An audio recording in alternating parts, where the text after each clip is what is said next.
Hi friends, you all are welcome on my YouTube channel My Online Classroom Science। और आज इस video में जो चैप्टर मैं आपको एक्सप्लेन करने वाली हूँ, ये चैप्टर है क्लास 8 का। चैप्टर 11 है ये, और इसका नाम है फोर्स एंड प्रेशर। तो जैसा आप सभी को पता है, इस चैप्टर को मैं आपको नोट्स की हेल्प से एक्सप्लेन करने वाली हूँ। नोट्स में सारा इंपॉर्टेंट पॉइंट्स हैं और हाईलाइटेड वर्ड्स भी हैं, जिससे आपको ईजिली जो है चैप्टर समझ में आ जाएगा। तो देखिए, सबसे पहले इंट्रोडक्शन की बात करते हैं। तो देखिए, नाम ही है फोर्स एंड प्रेशर। तो सबसे पहले कि ग्रीक फिलोसफर्स बिलीव करते थे कि जो बॉडी है वो ट्राई करती है कि remain in the rest position till some force is applied. यानी हर बॉडी जो है, कोई भी चीज़ हो, वो एक रेस्ट की पोजिशन पे रहती है तब तक जब तक उसके ऊपर कोई फोर्स ना लगाई जाए। If the body is in motion, अगर बॉडी मोशन में है तो इसके लिए रिक्वायर है कि उस पर एक कॉन्टिन्यूस फोर्स लगे। इसके बाद नेक्स्ट पॉइंट हमें बता रहा है कि this idea about motion was oppose by Galileo Galilei who gave a different concept about motion of bodies. इस आइडिया का अपोजिशन किया, मतलब इसके विरोध में गैलीलियो गैलाई, इन्होंने एक डिफरेंट कॉन्सेप्ट दिया मोशन ऑफ बॉडीज, यानी बॉडीज किस तरह से मोशन करती हैं। He realise that no force was required to keep a body moving. इनके अकॉर्डिंग इनका कहना था कि किसी भी बॉडी को मूव कराने के लिए किसी तरह की फोर्स की ज़रूरत नहीं होती है। If force was needed only to start, stop और एक्सेलरेट इट। इनके अकॉर्डिंग एक फोर्स जो है सिर्फ उसका इस्तेमाल होता है किसी चीज़ को स्टार्ट करने में, रोकने में, या फिर स्टॉप यानी एक्सेलरेट करने में।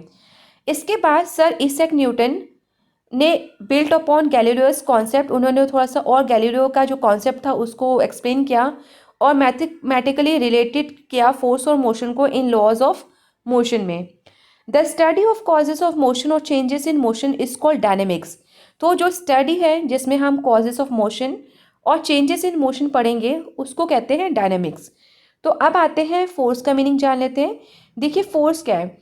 Force is an influence which tends to set a stationary object in motion.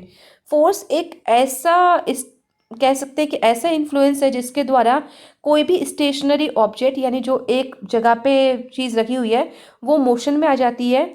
या फिर और कह सकते हैं which tends to stop a moving object और which tends to change the speed.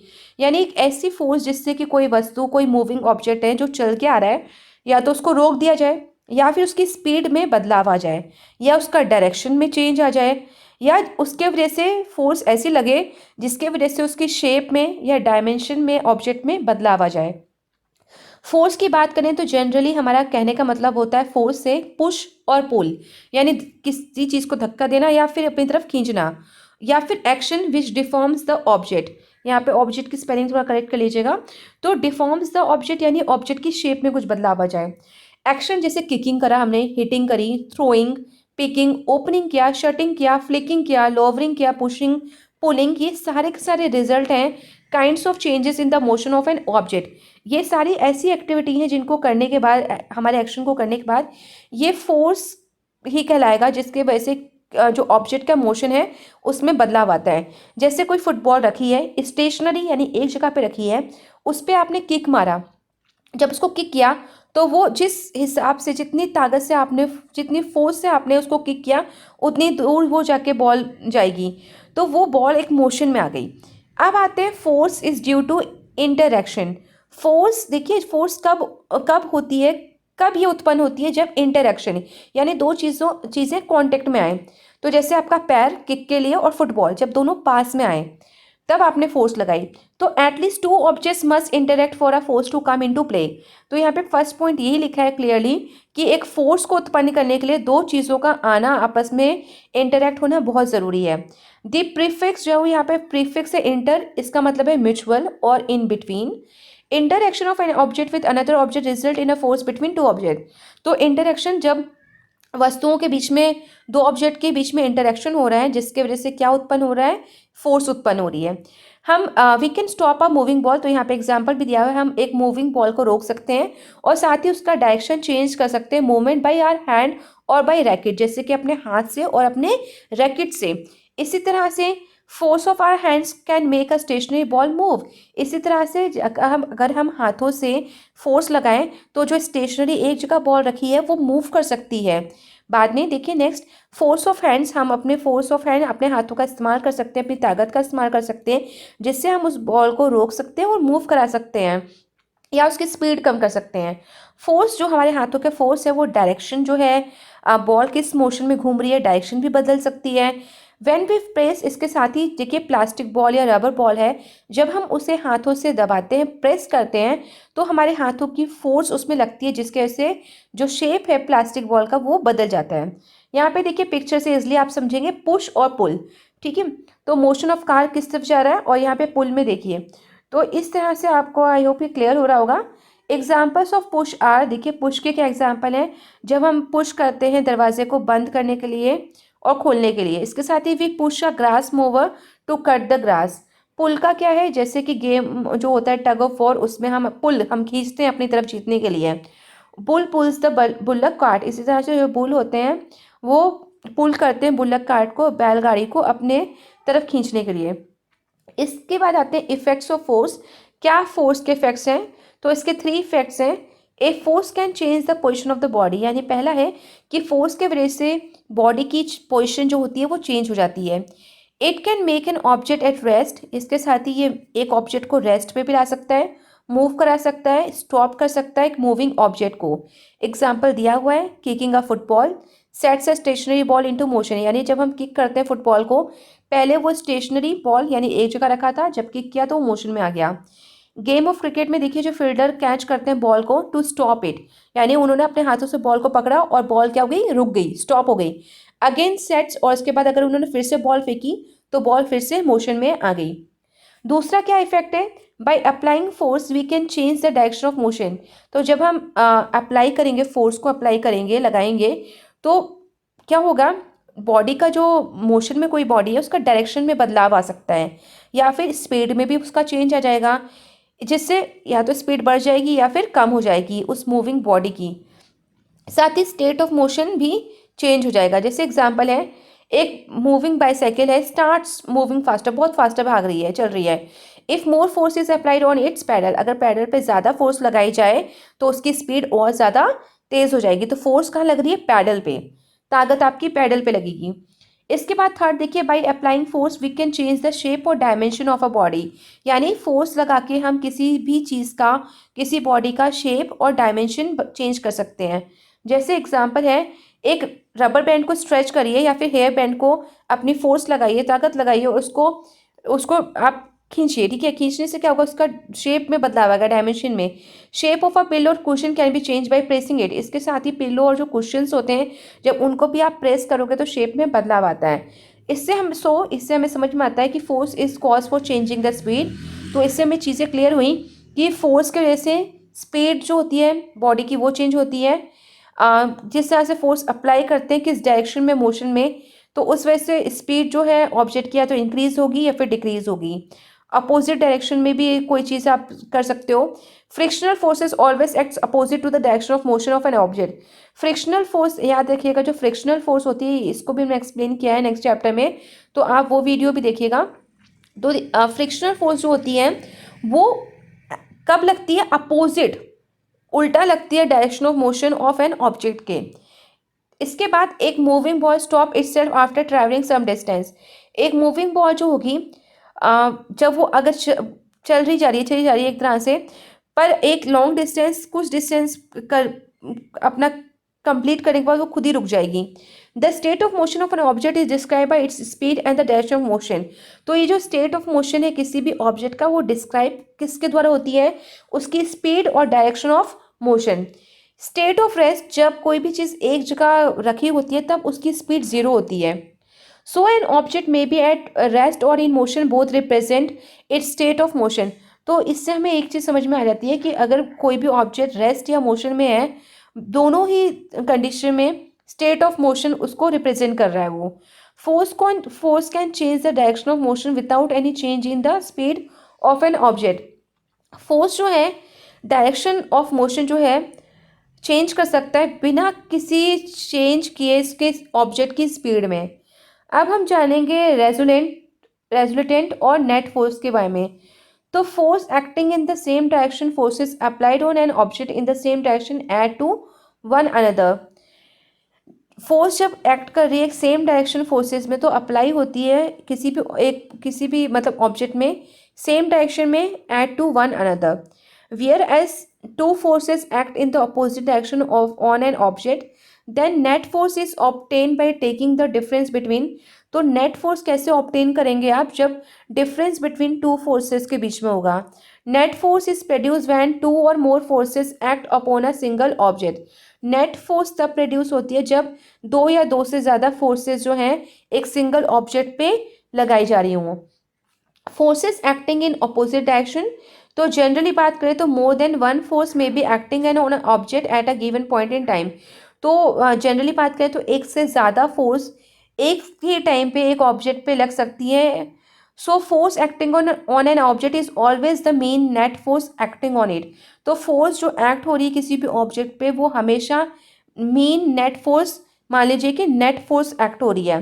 If a single force acting on a body produces the same acceleration, अगर सिर्फ एक फोर्स लग रही है किसी बॉडी में तो उसकी वजह से प्रोड्यूस होता है same acceleration as produced by the number of forces acting on that body, then the single force acting is called resultant of these individual forces।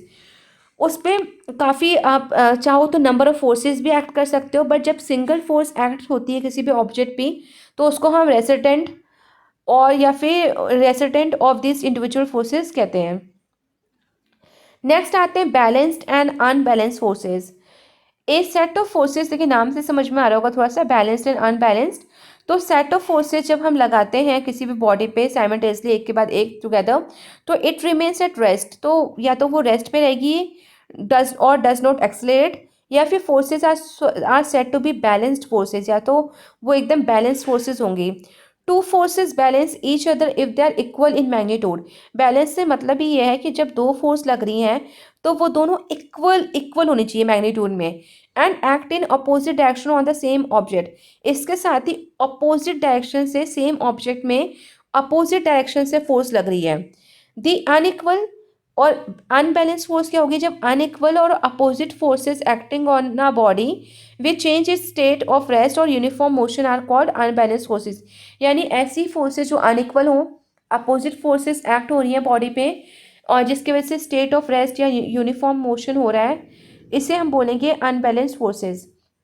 अब आते हैं force of contact and force at a distance, जिसे हम बोलेंगे non contact force. तो force of contact क्या है, in case of a push और pull a force is apply to the body by touching it होगा। ठीक है, यहाँ पे थोड़ा स्पेलिंग थोड़ा करेक्ट कर लीजिएगा यहाँ पे। तो फोर्स ऑफ कांटेक्ट का मतलब समझिए, नाम से समझ में आ रहा होगा, ऐसी फोर्स जो जनरेट होती है कांटेक्ट यानी टच करने पे, जैसे कि पुश और पुल। नॉन कांटेक्ट फोर्स ऐसी फोर्स जो प्रोड्यूस हो रही है विदाउट टचिंग द बॉडी, यानी बॉडी को बिना टच किए हुए। ऐसी फोर्सेस को फोर्स एट अ डिस्टेंस और नॉन कांटेक्ट फोर्स बोलते हैं। नेक्स्ट जानेंगे हम टाइप्स ऑफ फोर्सेस। देखिए ये बहुत सारे इंपॉर्टेंट क्वेश्चन यहाँ से बनेंगे तो याद रखिएगा। देखिए मस्कुलर फोर्स नाम से समझिए जिसमें हमारे मसल के फोर्स ताकत का इस्तेमाल हो रहा है, जैसे लिफ्ट, पुल और पुश अ थिंग। जैसे हमने बैग को लिफ्ट किया, वाटर बॉटल पकड़ी, बुक्स पकड़ी, बैट बॉल रैकेट्स, तो इसमें हमें मसल्स का बहुत बड़ा इंपॉर्टेंट रोल हो रहा है। जब हमने किक की फुटबॉल को तब हमारे पैरों के मसल्स यूज़ हो रहे हैं। तो ऐसी फोर्सेस जो हमारे मसल्स से एक्सेट हो रही हैं, मतलब उत्पन्न हो रही हैं ऐसी फोर्स, तो उनको हम बोलेंगे मस्कुलर फोर्स। नेक्स्ट है मैग्नेटिक फोर्स। तो मैग्नेटिक यानी मैग्नेट का नाम आ गया। तो मैग्नेट हमें अच्छे से पता है अट्रैक्ट करती है आयरन पीसेस को अपनी तरफ। जैसे when we push the door of the refrigerator it slams shut. तो जैसे रेफ्रिजरेटर का डोर होता है तुरंत बंद होता है क्योंकि उसके साइड में मैग्नेट लगी होती है, जो अपने आप अगर आप दूर से भी छोड़ दो तब भी वो दरवाज़ा अपने आप बंद हो जाता है। इसी तरह से मैग्नेट से फोर्स एक्सर्ट होता है जिसकी वजह से आयरन भी इजीली उसमें अट्रैक्ट यानी कह सकते हो कि आके एकदम चिपक जाती है। तो इस तरह की फोर्स को हम मैग्नेटिक फोर्स बोलते हैं। नेक्स्ट है इलेक्ट्रोस्टैटिक फोर्स। इलेक्ट्रोस्टैटिक, तो यहाँ पे देखिए जब हम कोई भी चीज़ रब करते हैं किसी भी आप जैसे कि नॉर्मल एग्जांपल है कि आप एक कॉम्ब लीजिए, अपने ड्राई हेयर अपने हेयर पे एक बार कर लीजिए और उसके बाद नीचे छोटे छोटे पीसेस ऑफ पेपर रख दीजिए। और जब आप पीसेस ऑफ पेपर के पास उस कॉम्ब को लाएंगे तो एक इलेक्ट्रोस्टैटिक फोर्स उत्पन्न होती है जिसके वजह से जो पीस ऑफ पेपर होंगे वो उसमें चिपक जाते हैं। तो इलेक्ट्रोस्टैटिक फोर्स जो है अट्रैक्टिव भी हो सकती है, रिपल्सिव भी। अट्रैक्टिव मतलब अपनी तरफ खींच भी सकती है या फिर दूर फेंक भी सकती है। इसके बाद आते हैं ग्रेविटेशनल फोर्स पे। तो ऑल द बॉडीज जो हैं सरफेस की वो अर्थ की तरफ अट्रैक्ट होती हैं। म्यूचुअल एक अट्रैक्शन होता है बॉडीज ऑफ द यूनिवर्स में, जिसे हम यूनिवर्सल लॉ ऑफ ग्रेविटेशन कहते हैं, जिसे न्यूटन ने दिया था, आइजैक न्यूटन ने। इसे न्यूटन्स लॉ ऑफ ग्रेविटेशन भी कहते हैं। इसके वजह से अर्थ attracts a body is called force of gravity और ग्रेविटेशनल फोर्स, यानी अर्थ में एक ऐसी फोर्स होती है जो अपनी तरफ सारी बॉडीज को खींचती है।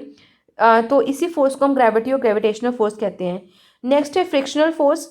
तो एक फोर्स ऐसी उत्पन्न होती है जब when one body moves over the surface of another body, जब एक बॉडी मूव कर रही है किसके सरफेस पे, अनदर बॉडी के सरफेस पे, and directly opposite to the motion, और अपोजिट मोशन में।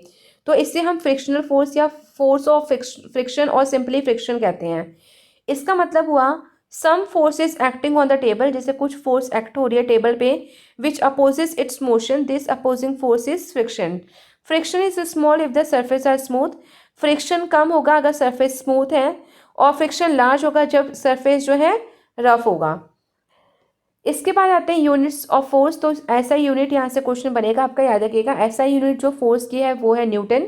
1 newton is a force which when acting on a body of mass 1 kg produces an acceleration of 1 metre second square in it. तो यहाँ पे 1 newton is equal to 1 kg into 1 metre square second square दिया हुआ है। फिर है pressure. तो when you press a pin you apply force on the surface of its head. The pin with the sharper and enters the board easily. देखिए जब आप कोई प्रेस करते हैं कोई pin force on the surface of its head, मतलब pin के जो हेड है उस टाइप पे जब आप प्रेस करते हैं तो पिन बहुत शार्प होता है और एंटर हो जाता है बोर्ड में इजली। तो प्रेशर एक्टिंग ऑन सॉलिड्स, तो प्रेशर किस तरह से सॉलिड्स में काम करता है।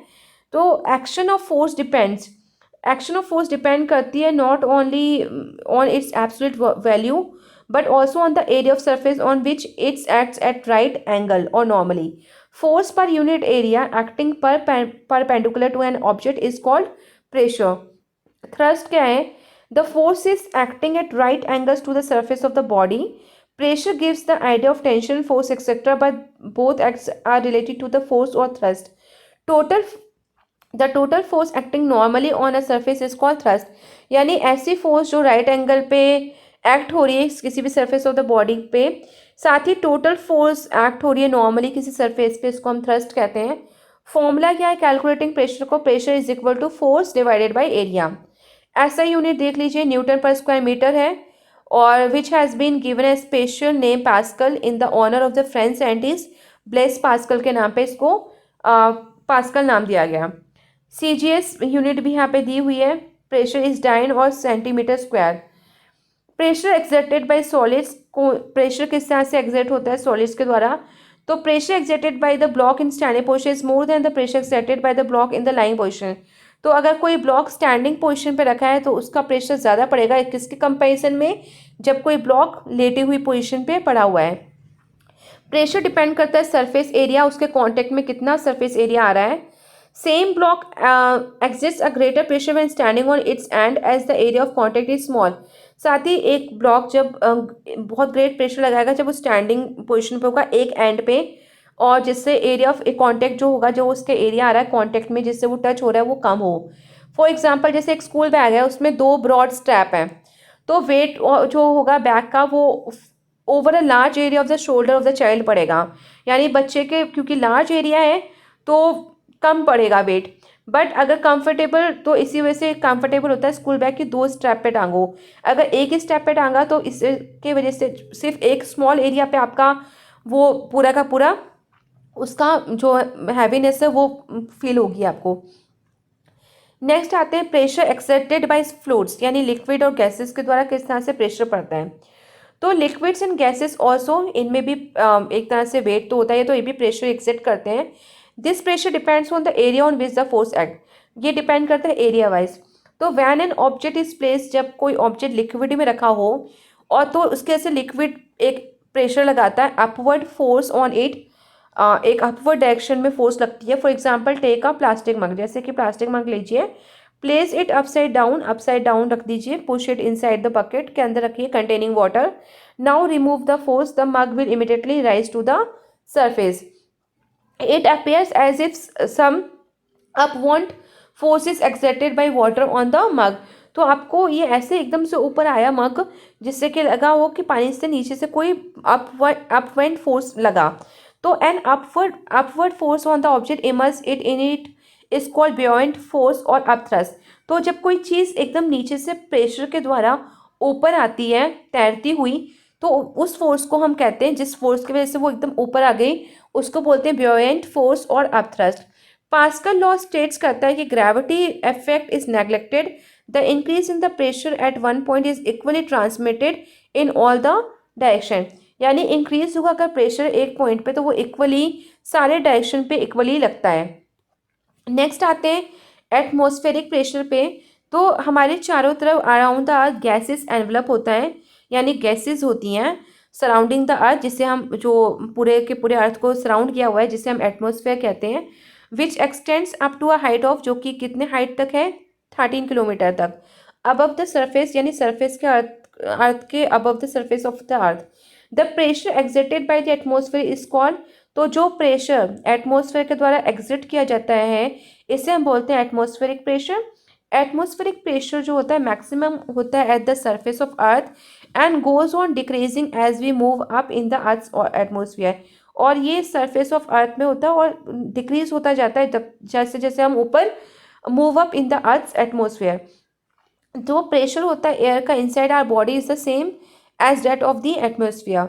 वैल्यू अगर देखें एटमॉस्फेरिक प्रेशर के on the surface of the earth at sea level की ऊंचाई से देखें, तो 1 × 013 × 10⁵ स्क्वायर और pascal in the SI system है. ये न्यूटन मीटर स्क्वायर और pascal in the SI system. Buoyancy क्या है? Buoyancy is the upward force. जैसे कोई चीज़, वही मैंने बताया कि फ्लूइड से नीचे लिक्विड से एकदम तैरते हुए ऊपर आ जाए अपवर्ड डायरेक्शन में, तो उसे हम बियोंसी फोर्स बोलते हैं. इसके बाद देखिए बायोंसी जो है act against the force of gravity. ये जिस तरह से ग्रेविटी फोर्स धरती अपने तरफ खींचती है, बायोंसी क्या उसके अपोजिट है कि पानी ऊपर की तरफ फेंकता है इसको, किसी भी चीज़ को. Buoyancy provides an upward force, मतलब ऊपर की तरफ ही फेंकता है कोई चीज़. Magnitude of this force is equal to the, इसका जो मैग्नीट्यूड होगा इस फोर्स का, ये इक्वल होगा weight of the fluid displace. Buoyancy जो है डिपेंड्स करती है 2 फैक्टर्स पे. पहला वॉल्यूम ऑफ द ऑब्जेक्ट, यानी ऑब्जेक्ट का वॉल्यूम कितना है, कितना सबमर्ज, कितना डूबा हुआ है वो, या फिर the density of its surrounding fluid, यानी क्या उसकी डेंसिटी है सराउंडिंग फ्लूइड की, यानी चारों तरफ जो लिक्विड फॉर्म में है उसकी डेंसिटी कैसी है, यानी वो लिक्विड बहुत ज़्यादा लिक्विड फॉर्म में या फिर थिक है. If the buoyancy of the object exceeds its weight it tends to rise. अगर बायोंसी देखें ऑब्जेक्ट की एक्सिट हो जाए उसके वेट के अकॉर्डिंग, तो वो तुरंत चीज़ ऊपर आ जाएगी. And object whose weight exceeds its buoyancy tends to sink. इसके साथ ही अगर किसी ऑब्जेक्ट का वेट बहुत ज़्यादा होगा तो फिर ये भी ऐसे की चीज़ जो है वो सिंक हो जाएगी. मेजरमेंट ऑफ प्रेशर, किस तरह से हम प्रेशर को मेजर कर सकते हैं, तो इसके लिए मैनोमीटर एक डिवाइस है जो प्रेशर को मेजर करता है. कॉमन मैनोमीटर है जो consist U shape glass tube field होता है जिसमें सम लिक्विड होते हैं, generally mercury. Pressure is defined force per unit area. It represent, इसको सिंपलेस्ट फॉर्म ऑफ मैनोमीटर के द्वारा हम रिप्रेजेंट कर सकते हैं. यू शेप ट्यूब फिल्ड होती है विथ लिक्विड. बैरोमीटर क्या है? बैरोमीटर एक ऐसा इंस्ट्रूमेंट है जिससे हम एटमॉस्फेरिक प्रेशर मेजर कर सकते हैं. नेक्स्ट है वाटर बेस्ड बैरोमीटर. ये जो कॉन्सेप्ट है डिक्रीजिंग एटमॉस्फेरिक प्रेशर का, प्रेडिक्ट करता है स्टॉर्मी वेदर, और इसका बेसिस है प्रिमिटिव वेदर फोरकास्ट डिवाइस जिसको हम स्टॉर्म ग्लास और थंडर ग्लास भी कहते हैं. नेक्स्ट है मरकरी बैरोमीटर. एक स्टैंडर्ड मरकरी बैरोमीटर जो होता है उसमें ग्लास कॉलम होता है अबाउट 30 इंचेस का, हाइट 76 सेंटीमीटर. एक तरफ से वो एंड बंद होता है और with an open mercury field होती है उसमें बेस पे. Mercury in the tube adjust until the wait of the mercury column balances the atmospheric force existed on the reservoir. The first barometer of this type was design by Torricelli. तो first जो एक तरह से बनाया था जिसने barometer, उसका नाम था टॉरिसेली. नेक्स्ट है एनरॉइड बैरोमीटर. एनरॉइड बैरोमीटर जो होते हैं वो यूज़ होते हैं स्मॉल फ्लेक्सिबल मेटल बॉक्स में, जिसे हम एंड्रॉइड सेल कहते हैं. ये जो सेल और कैप्सूल होते हैं प्रिवेंटेड करते हैं from collapsing by strong spring. Application देख लें तो एक बैरोमीटर इज कॉमनली यूज होता है वेदर फॉरकास्ट के लिए. High air pressure in a region indicates fair weather, whereas low pressure indicates stormy weather, यानी जब हाई एयर प्रेशर किसी रीजन का होगा तो वो इंडिकेट करेगा कि वेदर जो है वो साफ रहेगा, और अगर लो प्रेशर हुआ तो वो इंडिकेट करता है स्टॉर्मी, कि तूफान वाला वेदर वहाँ पे होगा, तूफान वाला मौसम होगा। तो ये था आपका पूरा चैप्टर। तो आई होप ये चैप्टर आपको अच्छे से समझ में आ गया होगा। तो इसी तरह की और वीडियोस को देखने के लिए इस चैनल को जल्दी से लाइक करिए, शेयर करिए और सब्सक्राइब भी कर लीजिए। इसी तरह से देखिए, आप जब भी मेरे चैनल पे विजिट करते हैं तो प्लेलिस्ट ऑप्शन पे जाया करिए। प्लेलिस्ट ऑप्शन पे आपको क्लास वाइज आपके सारी वीडियोस के notes plus explanation important questions की वीडियोस मिल जाएंगी। इसी तरीके से हमारी online classroom social science channel भी है, जहाँ पे आपको अपने सोशल साइंस से रिलेटेड साइंस चैप्टर्स के एक्सप्लेनेशन मिल जाएंगे। So thank you everyone.